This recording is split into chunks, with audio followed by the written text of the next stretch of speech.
बॉलीवुड के दिग्गज अभिनेता जे ज़्यादातर कॉमेडी सीन सब करैत रहै छथि।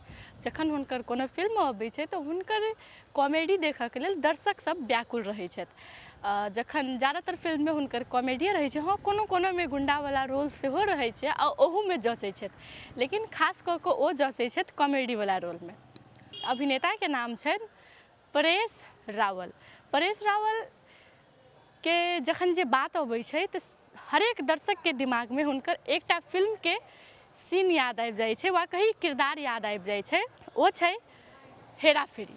हेरा फेरी में हुनकर बाबू राव कहि के जे रोल छलैया ओ एकटा मतलब अलग तरीका के रोल छै कि हरेक आदमी के दिमाग में ओ रोल याद एबेटा करैत हेतै, यदि दोसर कोनो रोल याद आबे नहीं आबे। कियाक तो ओहिमे हुनकर फिल्म कहबै तऽ जते फिल्म में सुनील शेट्टी अक्षय कुमार के जे रोल छलैया बुझू मतलब ओहिमे से आधा फिल्म बुझू ओकरे बदौलत चलल छै, सेहन लोक सभक कहब रहल छै। जेनाकि हेरा फेरी 2000 में आयल छल, ओहिके बाद फिर हेरा फेरी 2006 में आयल छलै। ई फिल्म बहुतो गोटे के नीक लागल छलै है। एहिमे अहम भूमिका में छलखिन हँ सुनील शेट्टी, अक्षय कुमार आ ओहिके बाद ई परेश रावल।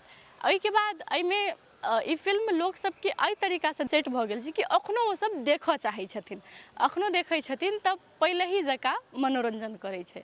ताहि लऽ कऽ एकर पार्ट 3 सेहो आबऽ वाला अछि। फिर हेरा फेरी 3 सेहो आयत, एकर शूटिंग जल्दिए शुरू हैत।